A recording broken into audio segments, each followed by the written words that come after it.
ថាបងស្រឡាញ់អូនស្រឡាញ់អូនគឺជាអូនតែហេតុអ្វីទៅបងលួចមានគេតែលាក់យូរប៉ុណ្ណាប្រាំអូនបានទេឲ្យអូនបានអង់ចិត្ត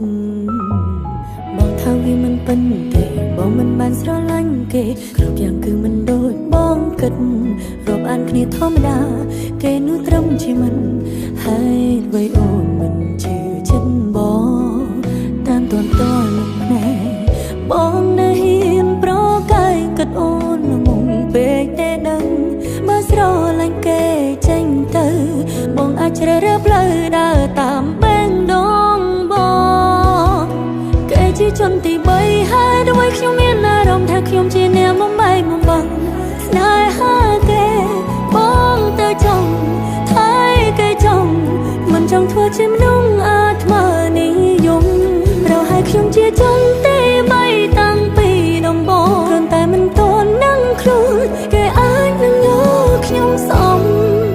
បេះដូងសំបេះដូងដែលកំពុងឯកា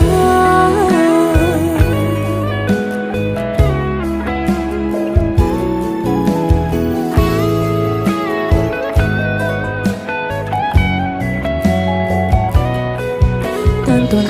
នឹងភ្នែកបងនៅហ៊ានប្រកាយគិតអូនល្ងងពេកទេដឹងបើស្រឡាញ់គេចេញទៅបងអាចជ្រើសរើសផ្លូវដើរតាមបែងដងបងគេជាជនទី3ហើយដូចខ្ញុំមានអារម្មណ៍ថាខ្ញុំជាអ្នកបំបែកបំបាំងស្នេហាគេបងទៅចង់ថៃគេចង់មិនចង់ធ្វើជាមនុស្សអាត្មានិយម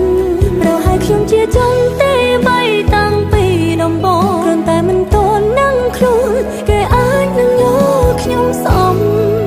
បេះដូងសំបេះដូងដែលកំពុងឯកា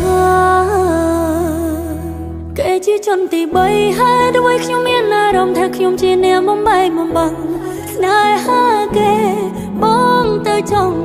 ថៃគេចង់មិនចង់ធ្វើជាមនុស្សអាត្មានិយមប្រហែលខ្ញុំជាជនទី